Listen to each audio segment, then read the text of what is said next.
mendapatkan apa yang paling kita inginkan dan tak sanggup kita bersaing dengannya. Seperti tadi, angin sesekali masih datang, mengacak-acak segala yang tersentuh. Waktu itu kau sedang tidur, dan mungkin sekali bermimpi tentang gerimis yang tidak merupakan payung. Jangan tanya bagaimana murkanya aku saat itu. Kutemui mereka dengan amarah, meneriakkan kata dan kalimat ternista yang aku tahu. Brengsek kamu!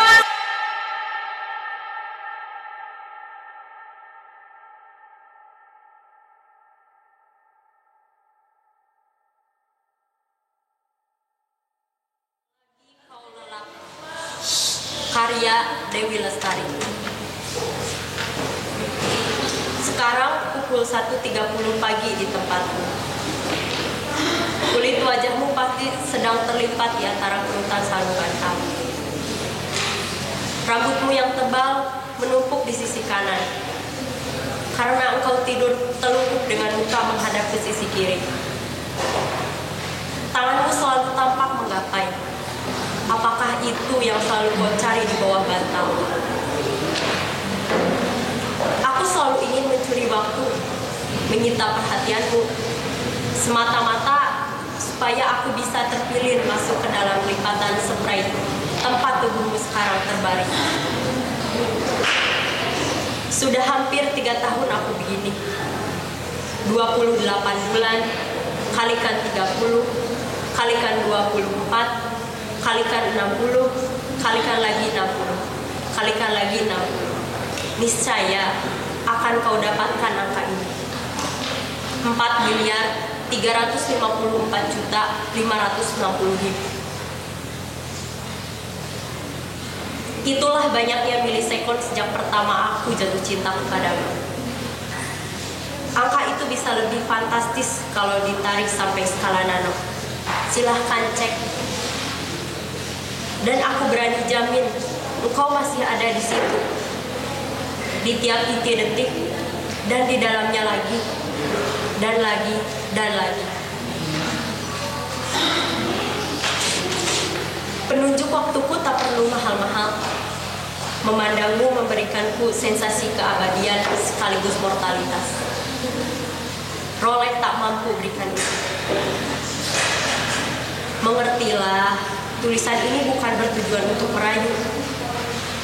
Kejujuran sudah seperti riasan wajah yang menor. Tak terbayang, menambahinya lagi dengan rayuan. Angka miliaran tadi adalah fakta yang matematis, empiris. Siapa bilang cinta tak bisa logis? Cinta mampu merambah dimensi angka dan rasa sekaligus.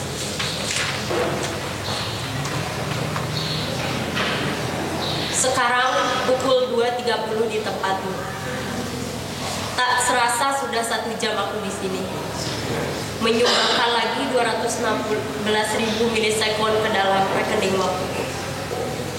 Terima kasih. Aku semakin kaya saja. Andaikan bisa aku tambahkan satuan rupiah atau lebih baik lagi dolar di belakangnya. Tapi engkau tak ternilai. Engkau adalah pangkal, ujung, dan segalanya yang di tengah-tengah. Sensasi ilahi, tidak dolar, tak juga yen, yang mampu menjanjikannya. Aku tak pernah terlalu tahu keadaan tempat tidurmu. Bukan aku yang sering ada di situ. Entah siapa. Mungkin cuma guling atau bantal-bantal ekstra. Terkadang, benda-benda mati justru mendapatkan apa yang paling kita inginkan dan tak sanggup kita bersaing dengannya. Aku iri pada baju tidurmu, handukmu, apalagi pada guling. Sudah, stop. Aku tak sanggup melanjutkan. Membayangkannya saja ngeri. Apa rasanya dipeluk dan didekap tanpa pretensi? Itulah surga. Dan manusia perlu beribadah jungkir balik untuk mendapatkannya. Hidup memang bagaikan mengitari gunung Sinai. Tak diizinkannya kita berjalan lurus-lurus saja, demi mencapai tanah perjanjian. Kini, izinkan aku tidur menyusulmu ke alam abstrak di mana segalanya bisa bertemu. Pastikan kau ada di sana, tidak terbangun karena ingin pipis atau mimpi buruk. Tunggu aku. Begitu banyak yang ingin kubicarakan. Mari kita piknik, mandi susu, potong tumpeng, main pasir, adu jangkrik, balap karung, melipat kertas, naik getek, tarik tambang. Tak ada yang bisa kita lakukan, bukan? Tapi kau boleh memilih satu. Aku ingin mimpi tidur di sebelahmu. Ada tanganku di bawah bantal, tempat jemarimu menggapai-gapai. Tidurku meringkuk ke sebelah kanan, sehingga wajah kita berhadapan. Dan ketika matamu terbuka nanti, ada aku di sana. Rambutku yang berdiri liar dan wajahmu yang tercetak perut spray. Tidak ada yang lebih indah dari cinta dua orang di pagi hari, dengan muka mengkilap, bau keringat, gigi bermentega, dan mulut asam. Mereka masih berani tersenyum saling menyapa selamat paginya. Terima kasih. Laki-laki sejati, karya Putu Wijaya. Seorang perempuan muda bertanya kepada ibu, lelaki sejati itu seperti apa? Ibunya terkejut. Ia memandang takjub pada anak yang di luar pengamatannya sudah menjadi gadis cerita itu. Terpesona karena waktu tak menunggu. Rasanya baru kemarin anak itu masih ngompol di sampingnya, sehingga kasur berbau besi. Tiba-tiba saja, kini ia sudah menjadi perempuan yang punya banyak pertanyaan. Sepasang matanya yang dulu sering berlekan itu, sekarang bagai seorang mobil pada malam. Sinarnya begitu tajam. Sekelilingnya jadi ikut menunjukkan cahaya. Namun jalan yang ada di depan ibunya sendiri yang sedang ia tempuh nampak masih gelap. Hidup memang sebuah rahasia besar yang tak hanya dialami dalam cerita dalam malam lain, karena harus ditempuh sendiri. Kenapa kamu menanyakan itu, anakku? Sebab aku ingin tahu, dan sudah tahu, aku tak tahu. Wajah gadis itu menjadi merah. Ibunya paham, karena ia pun pernah muda dan ingin menanyakan hal yang sama kepadanya. Tetapi tidak berani. Waktu itu, perasaan tidak pernah dibicarakan, apalagi yang mengecil. Kalaupun dicoba, jawabannya yang muncul sering menyesatkan. Karena orang tua cenderung yang menyembunyikan rahasia kehidupan dari anak-anaknya yang dianggap belum cukup siap untuk mengalami. Kini segalanya sudah berubah. Anak-anak ingin tahu tak hanya yang mengetahui, tetapi semuanya, termasuk yang dulu tabu. Mereka senang pada bahaya. Setelah menarik napas, ibu itu mengusap kepala putrinya dan berbisik, "Jangan malu, anakku. Sebuah rahasia tak akan mengalahkan dirinya. Kalau kau sendiri tak penasaran untuk membukanya. Sebuah rahasia dimulai dengan rasa ingin tahu, meskipun sebenarnya kamu sudah tahu. Hanya karena kamu tidak pernah mengalami sendiri. Pengetahuanmu hanya menjadi potret asing yang kamu baca dan banyak orang tua menyembunyikannya karena pengetahuan tidak perlu. Akan membuat hidupmu berat dan tidak mungkin sekali patah lalu berbelok sehingga kamu tidak akan pernah sampai ke tujuan. Tapi ibu tidak seperti itu. Ibu percaya zaman berikan kamu kemampuan untuk menghadapi bahaya-bahaya yang juga sudah berbeda. Jadi ibu akan bercerita, tetapi kamu siap menerima kebenaran walaupun itu tidak menyenangkan. Ya, di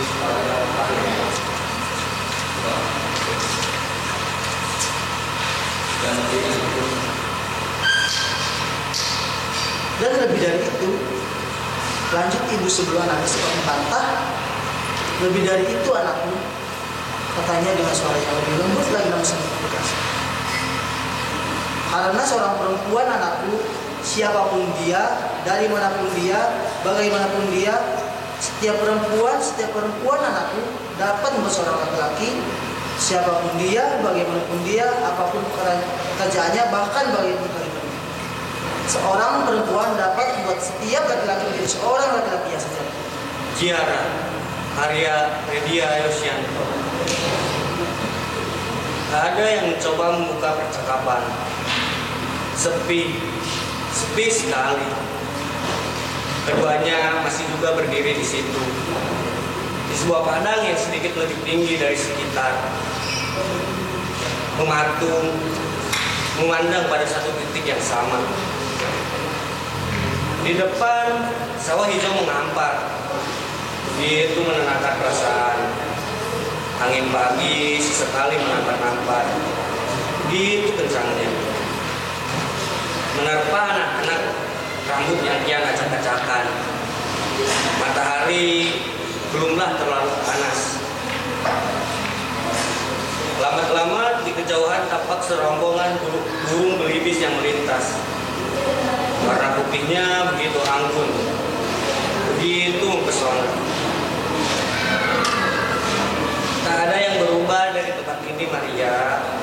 Sepi lagi. Semuanya. Wira melanjutkan kalimat yang tidak mendapat tanggapan tadi. Kau, aku, sawah, burung, angin, juga segala yang kita rasakan sekarang. Barangkali jika memang ada yang berubah, itu adalah kita yang semakin dewasa, semakin tua. Tambah Wira tanpa menoleh. Aku pulang membawa rindu yang membunuh, sambut Maria. Tapi bukan untuk Bapak. Buatku, Bapak sudah lama mati. Aku tidak punya Bapak. Aku tidak ingin punya Bapak seperti orang itu. Air mata akhirnya tumpah, mengalir dengan perlahan.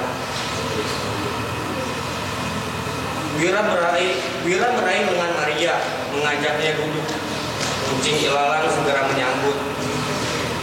Seperti tadi, angin sesekali masih datang, mengacak-acak segala yang tersentuh. Rambut, dedaunan, mungkin juga perasaan. Sejuknya begitu terasa. Dulu, 12 tahun yang lalu, kita sering duduk di sini.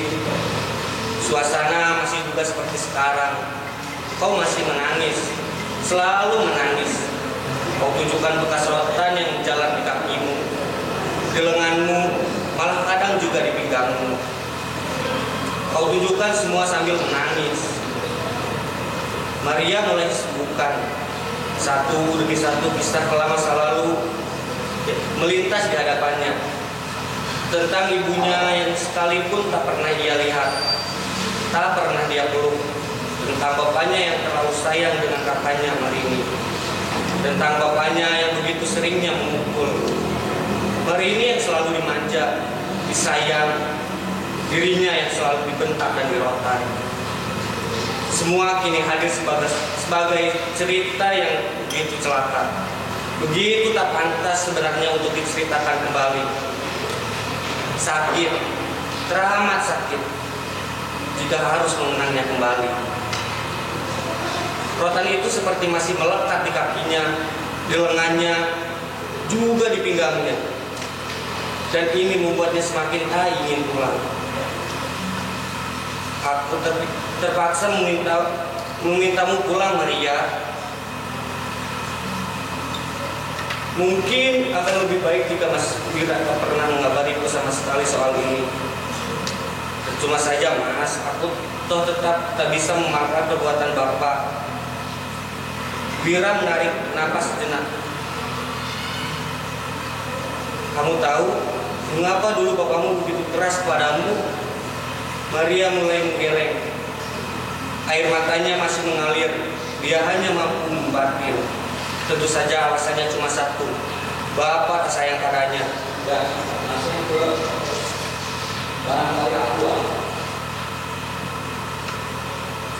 barangkali akulah yang seharusnya meminta maaf. Maria beranjak dari duduknya. Nyeri di dadanya kian perih oleh rasa bersalah yang sangat. Matahari kian meninggi, udara kian menjadi panas. Sementara sesal di dada Maria kian menggumpal tercairkan.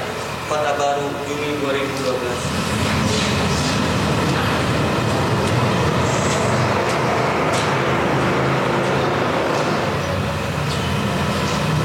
Rimis tidak merupakan payung.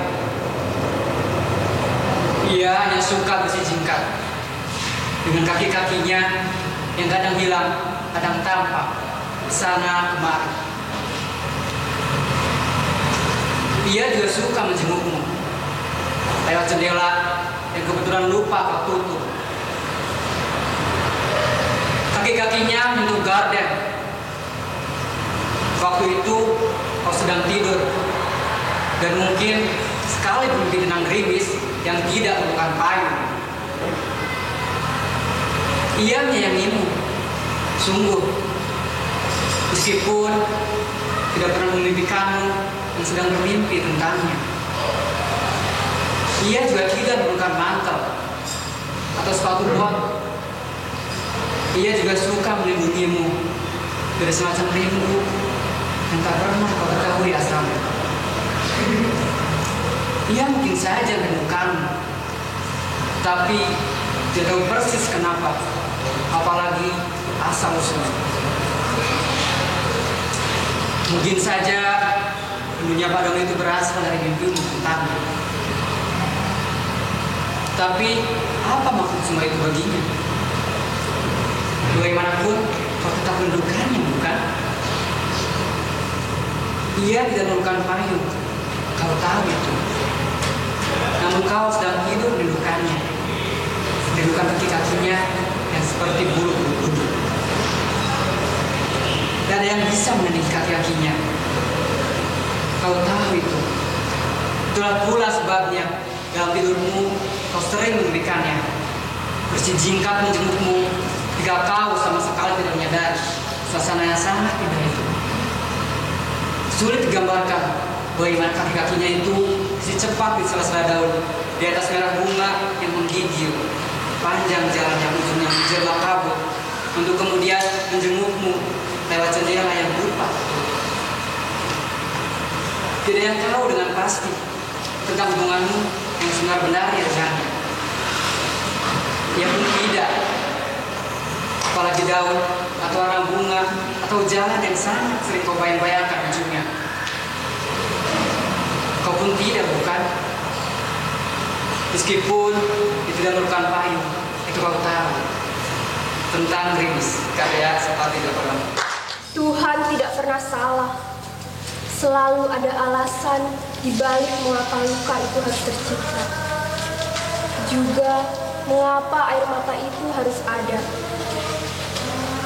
Mas Bayu mengambil 2 buah koper, lalu memasukkan seluruh pakaian yang ada di lemari ke sana. Punggungnya terlihat lemah dan wajahnya terlihat sedih. Tampak kesedihan dalam diri lelaki yang sudah 18 tahun menjalani hidup denganku. Ini adalah keputusannya semenjak sebulan lalu kuajukan sebuah pilihan. Pilih aku atau dia. Aku kalah. Dia lebih memilih melanjutkan hari tuanya bersama Ria, seorang wanita cantik rupawan, sahabatku sendiri.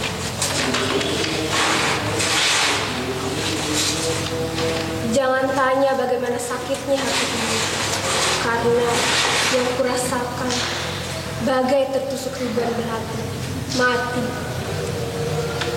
Maafkan Mas Dek, maafkan. Kalimatnya mengganti. Aku bergeming tanpa memandang ke arahnya. Dia membalikkan tubuh dan mengangkat 2 koper itu keluar.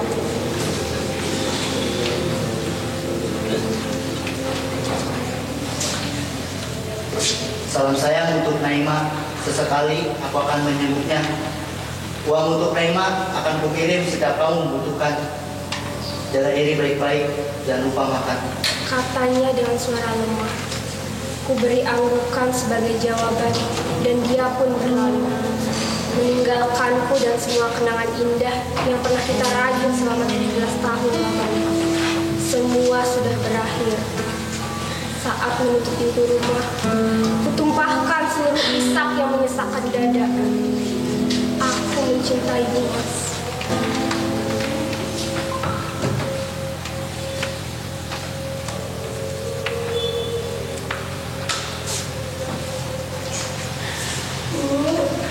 Kenapa ayah meninggalkan kita begitu saja? Naima menangis terseduh-seduh dalam pelukanku. Entah kalimat apa yang harus aku rangkai untuk membuatnya mengerti. Aku seperti sudah kehabisan kata lagi. Kita itu tidak selalu berakhir bahagia, nak. Semua yang kita rasakan hanya titipan Allah. Mungkin jodoh ayah dan ibu sudah habis masanya. Insya Allah akan ada kebahagiaan lain menanti. Nah, Gadis berusia 17 tahun itu menggelengkan kepala tak terima. Belai rambut panjangnya. suatu saat kamu pasti akan mengerti, nak. Terkadang bersama itu lebih baik daripada bersama tapi saling menyakiti, nak. Dia kembali terseduh memeluk tubuhku. Rasanya sakit melihatnya terluka. Maafkan kami, Naima sayang. Ini adalah takdir yang Allah beri untuk kami jalani. Pria yang selama ini kuanggap lebih dari sahabat, menusuk dari belakang. Jangan tanya bagaimana murkanya aku saat itu. Kutemui mereka dengan amarah, meneriakkan kata dan kalimat ternista yang aku tahu. Brengsek kamu, Mas! Kok kamu dari sini? Maafkan Mas, Dek. Mas silap, Mas akan akhiri hubungan ini. Ucapnya kala itu. Kini, disinilah aku sekarang, menjalani hidup sebaik-baiknya dengan bahagia. Sudah 5 tahun lamanya, aku berhasil membuka lembaran baru, melawan duka yang menggertakkan dada. Aku bisa bangkit, rasa sakit itu perlahan memudar, hingga suatu saat aku terbangun di pagi hari dan merasakannya lagi.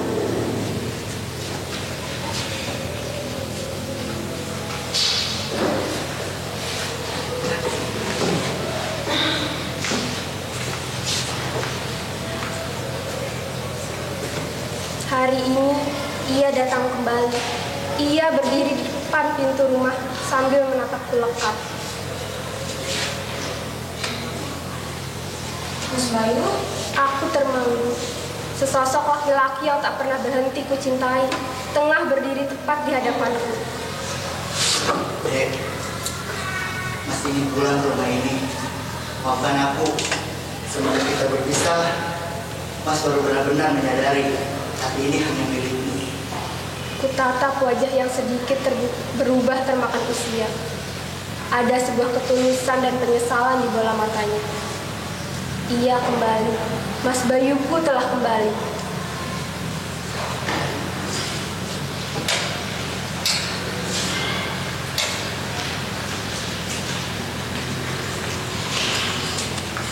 Andai semesta terus memutar waktu, aku tetap ingin berhenti pada waktu di mana ia menakdirkanku untuk menemukanmu kembali. Pulang, karya Tika Gunawan. surat yang tak pernah sampai. Karya Delisa. Suratku itu tidak akan pernah terkirim, karena sebenarnya kamu hanya ingin berbicara kepada dirimu sendiri. Kamu ingin berdiskusi dengan aku, dengan wangi 11 tangkai setiap malam yang kamu beli dari tukang bunga berwajah memelas, dengan nyamuk-nyamuk yang cari makan, dengan malam, dengan detik jam, tentang dia yang tidak pernah kamu mengerti. Dia racun yang membunuhmu perlahan. Dia yang kamu reka dan kamu cinta. Sebelah darimu menginginkan agar dia datang,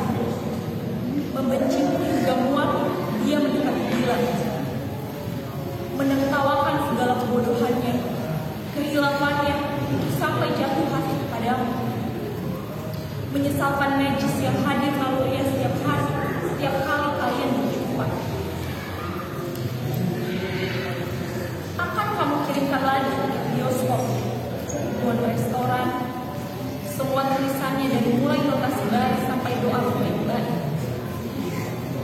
Dan beceklah pipinya karena gelut, karena asap dan abu dari benda-benda yang ia hapuskan. Bukti-bukti bahwa kalian pernah saling tergila-gila, berterbangan masuk ke matanya. Semoga ia pergi dan tak pernah menoleh lagi. Hidupnya pasti akan lebih mudah.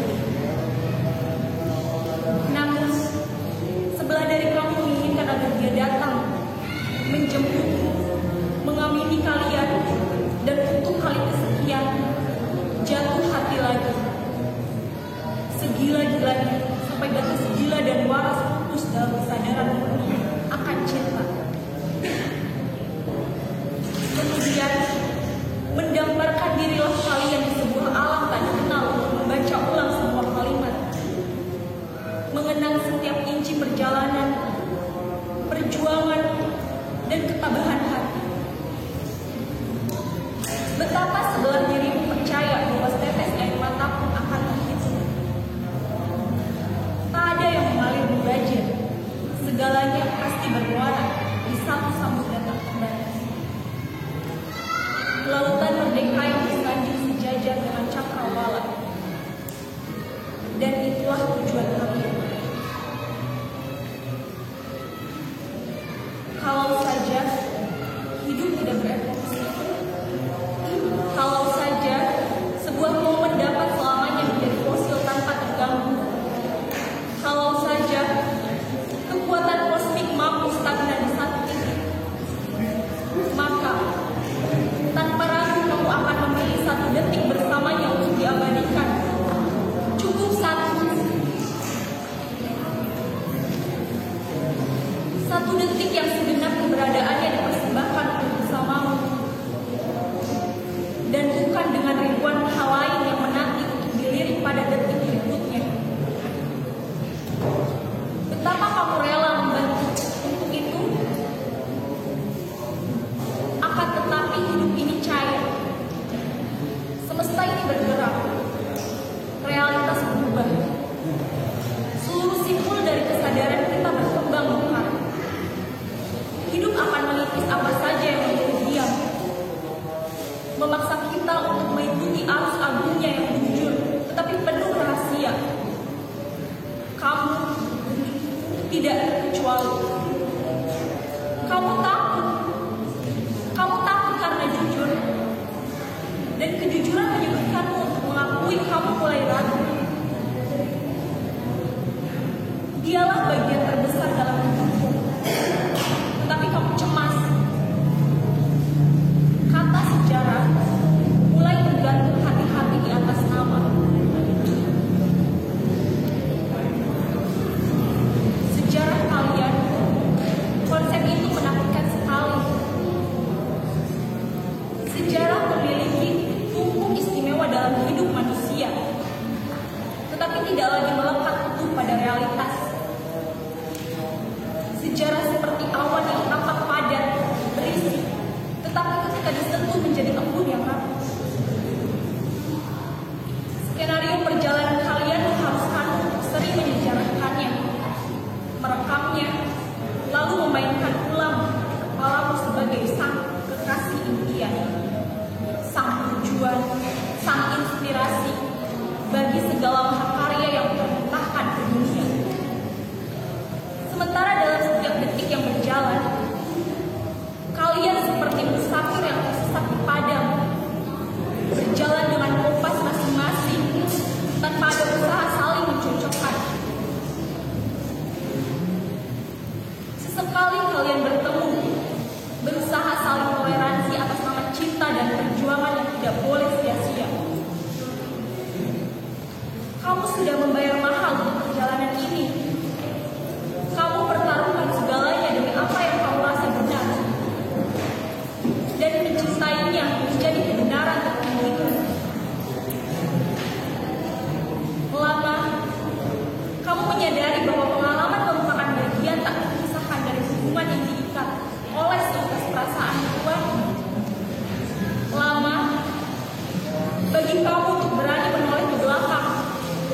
begitu, berapa banyakkah pengalaman nyata yang kalian alami bersama?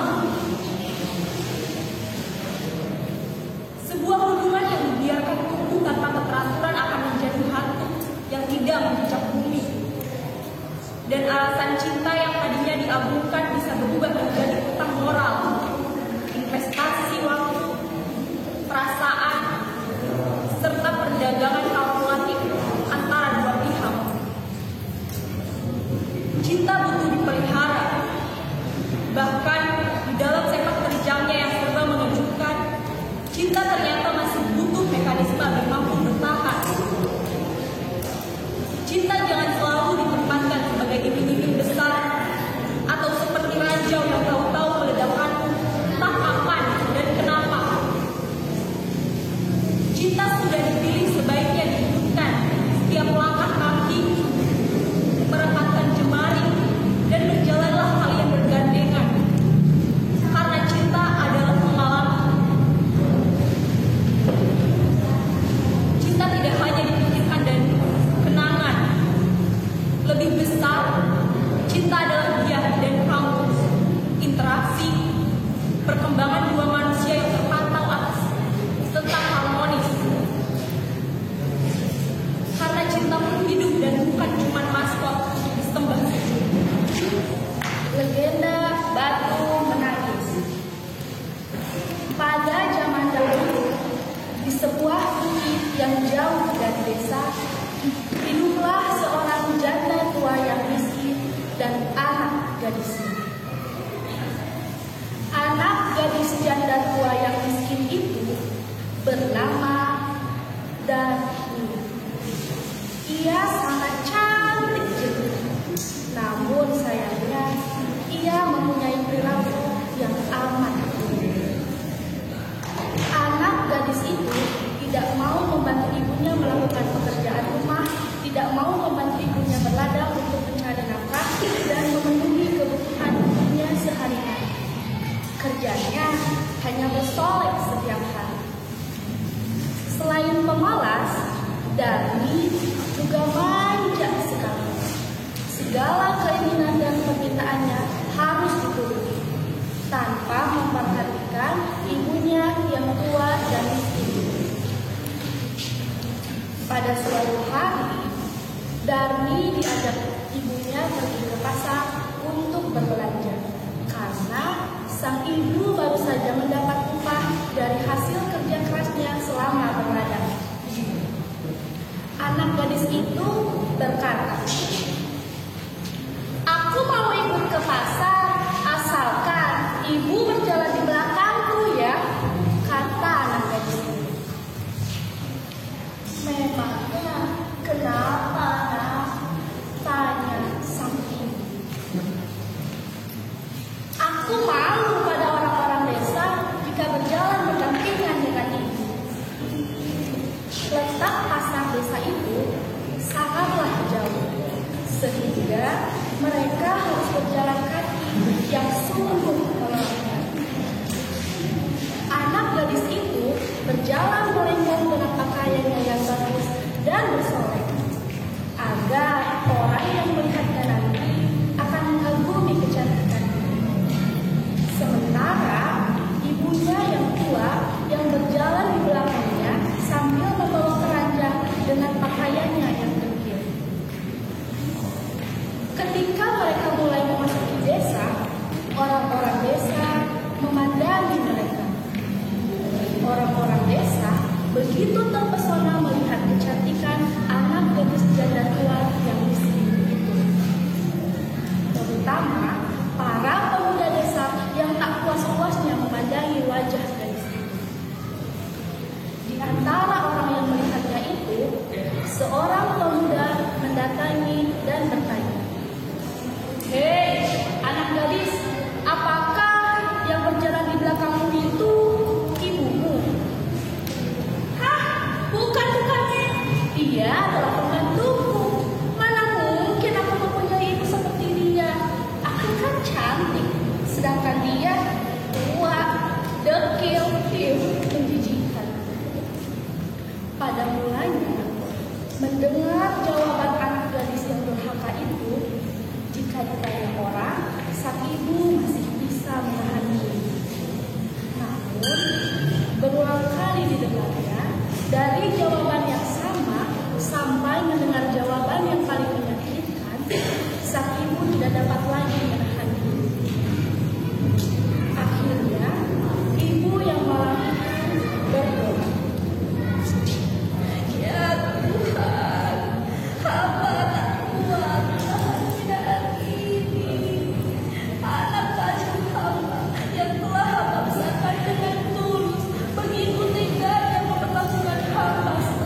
kekuasaan Tuhan yang Maha Esa, tiba-tiba tubuh anak gadis itu berubah menjadi bayi.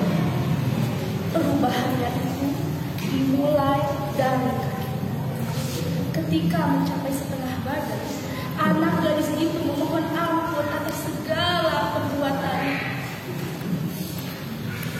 Oh Ibu, ampuni aku Ibu, ampuni kedurhakaanku padamu Ibu, maafkan kelakuan anakku Ibu, maafkan aku.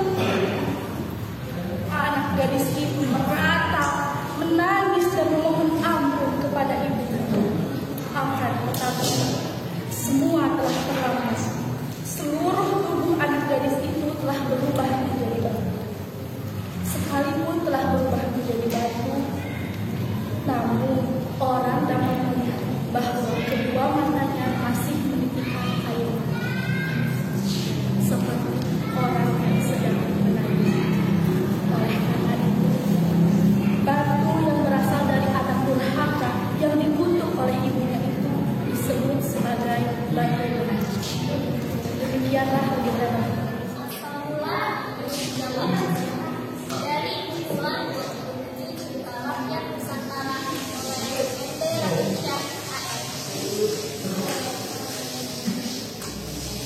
Pada suatu hari, datanglah seorang petapa yang masih muda, bernama Aji Saka dari Hindustan.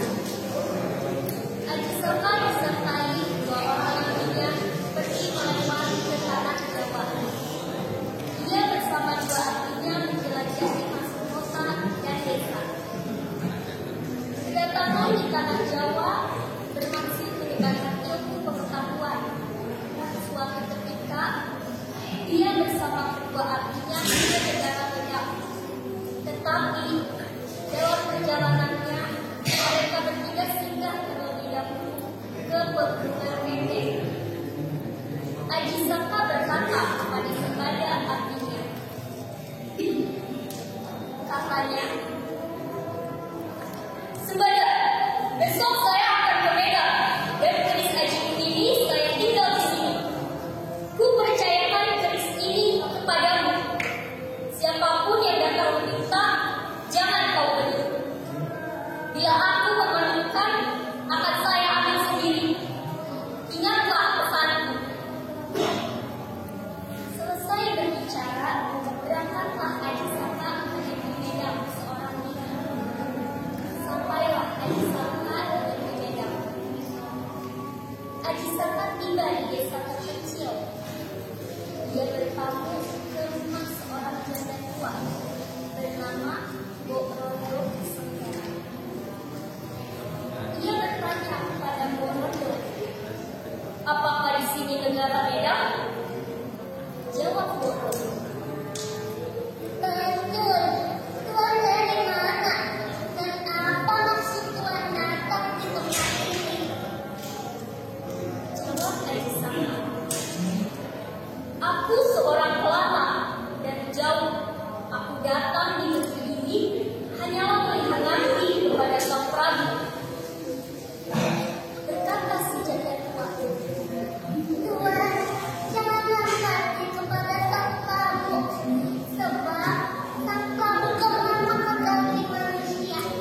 Lihatlah, tempat ini kosong, penduduk banyak mengungsi karena takut. Saya ini masih hidup karena usia saya sudah tua, daging saya sudah alam. Tuan masih muda, jangan mendekati Sang Prabu. Tuan pasti akan dimakannya." Begitulah untuk sementara Aji Saka tinggal di rumah Mbok Rondo Sengkera. Setiap hari, sang baginda menyantap daging manusia. Dan setiap hari pula, kerja pati kerajaan Medan mencarikan manusia sebagai persembahan kepada baginda. Aji Saka ternyata seorang yang sakti. Ketika para penduduk yang ketakutan berlari mengungsi, ia meminta para penduduk itu tinggal bersamanya di rumah Mbok Rondo Sengkera. Sekali lagi, si janda tua tersebut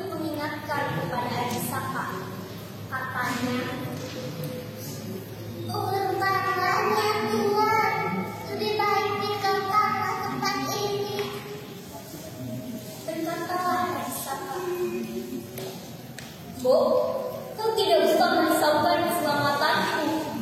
Tolong, antarkan aku ke rumah Papi agar nanti diantar menghadap Sang Prabu.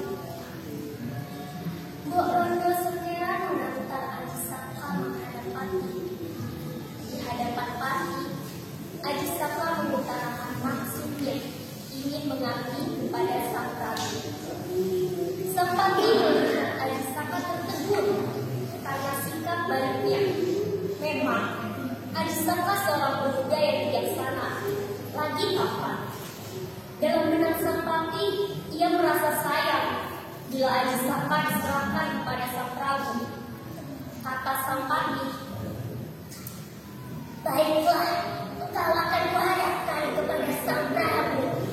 Engkau harus tahu tugasmu nanti, karena tidak mudah mengabdi kepada Sang Baginda Raja Medan. Jawab Aji Saka, hamba tidak gentar berhadapan dengan Sang Baginda. Hamba tetap pada pendirian semula, yaitu akan mengabdi kepada Sang Prabu. Apabila hamba tidak mati, apakah hamba dapat meminta hadiah sebidang tanah seluas korban kepala ini? Sang Papi menyambut permintaan Aji Saka. Lalu diajaklah Aji Saka ke istana. Suatu makan, Aji Saka mengubah dirinya menjadi seorang anak-anak yang cantik. Sang Prabu sangat senang melihatnya. Anak-anak tadi ditimangnya. Saat menimang tersebut, Sang Prabu bernafsu untuk melahirkan. Tetapi Aji Saka yang sakti dengan cepatan memegang bibir atas dan bibir bawah, lalu disobeklah mulut Raja Medan hingga meninggal. Setelah peristiwa tewasnya Sang Baginda, Aji Saka berubah wujud seperti semula. Aji Saka pergi ke rumah Papi, memberitahukan bahwa Sang Baginda telah mati terbunuh. Senanglah hati Sang Papi mendengar laporan Aji Saka. Kemudian Aji Saka menagih janji kepada Sang Papi. Jika kepalanya dilepas, dibentangkan di atas tanah. Jika kepala semakin melebar, meluas, hingga meliputi desa dan kota, hutan, gunung, lembah, ngarai. Akhirnya seluruh kerajaan Medan menjadi miliknya. Sang Papi tidak dapat berbuat apapun. Rakyat Medan merasa enggak karena raja yang memanah bagi manusia telah tewas. Rakyat berterima kasih kepada Aji Saka yang telah membebaskan rakyat dari kebengisan rajanya. Akhirnya Aji Saka dinobatkan sebagai raja di Medan. Penduduk yang mengungsi ke daerah lain kembali ke rumah mereka masing-masing. Mereka mulai mengolah sawah, menanami ladang. Sungguh menjadi tempat yang ramai. Di bawah pemerintahan Raja Aji Saka, negara Medan mengalami masa kejayaan. Rakyat hidup dengan tentram. Teringatlah Aji Saka akan Kristus. Dipanggilnya Dora, katanya, "Hai Dora, pergilah kau ke pegunungan Kende, ambillah kerisku. Katakan bahwa aku sedang sibuk." Jawab Dora, "Tuanku, sudah siap berapa?" Pergilah Dora ke pegunungan Kende. Sesampai di tempat, Dora memberi salam kepada Sembada. Dan keduanya asik berdialog melepas rindu. Kemudian Dora menyampaikan maksud kedatangannya diutus Aji Saka untuk mengambil keris aji milik tuannya itu. Mendengar maksud kedatangan Dora, dengan tegas Sembada menolak. Kata Sembada, "Pesan tuanku Aji Saka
keduanya tidak mau mengalah.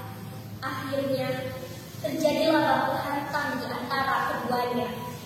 Kedua abdi tersebut, Dora dan Sembada, adu kekuatan, adu kepandaian, dan adu kesaktian. Memang kedua abdi tersebut sama-sama sakti. Keduanya sama-sama unggul. Adu kesaktian kedua abdi itu mengakibatkan keduanya tewas. Mereka masing-masing mempertahankan perintah tuannya. Lebih baik mati daripada mengkhianati perintah tuannya. Utusan Ajisaka lama tak datang. Khawatirlah Ajisaka dan cemas menanti kedatangan abdi yang setia. Dora dan Sembada tak kunjung datang. Akhirnya Ajisaka meninggalkan istana, pergi ke pegunungan Kendeng untuk menyusul Dora dan Sembada. Setelah sampai di pegunungan Kendeng, terkejutlah Ajisaka melihat mayat Dora dan Sembada tergeletak di tanah. Ingatlah Ajisaka apa yang pernah dipesankan pada Sembada. Dora dan Sembada, kedua abdi kesayangannya, tewas demi tugas yang diembannya. Kematian mereka berdua sebagai bukti kesetiaan dan kepatuhan terhadap tuannya. Dengan kematian dua abdi setia, Ajisaka menciptakan huruf-huruf untuk mengabdikan kesetiaan dua abdi dalam melaksanakan tugas. Huruf Jawa tersebut dikenal dengan cara. Kisah sebuah celana pendek, karya Ibu.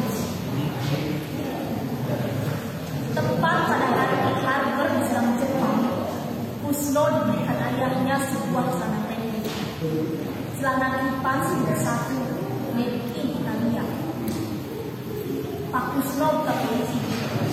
Dia tidak tahu betapa besarnya arti penerangan itu.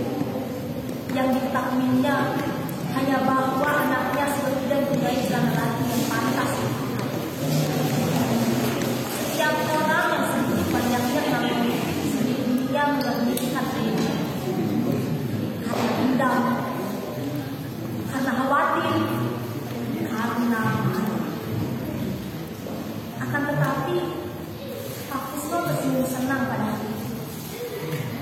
Dia telah berhasil. Apa yang disangkanya semua sesuatu yang tidak bisa, memberikan Kusno sebuah celana pendek.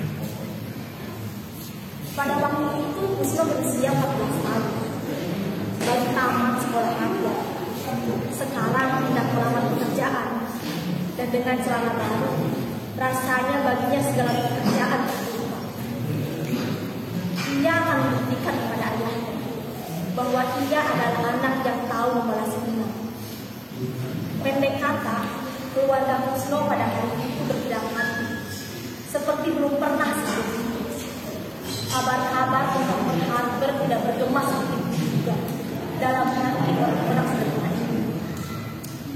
Demikian benarlah ucapan, hanya orang besar-besar yang mau damai.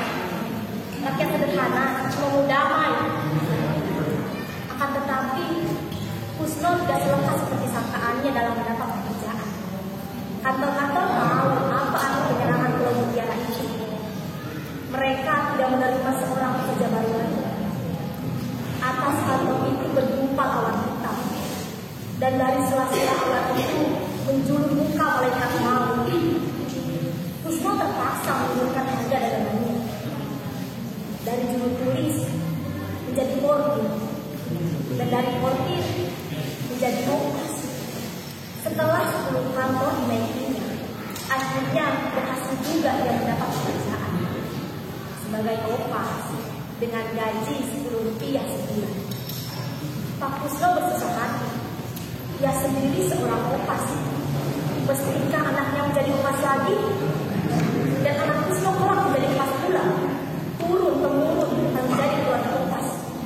Tidak pernah bercita-cita olehnya keluarganya menjadi keluarga opas. Akan tetapi, seperti juga orang-orang yang mulai dalam kesusahan, Pak Kusno ingat pada Tuhan. Manusia berusaha, Tuhan menentukan.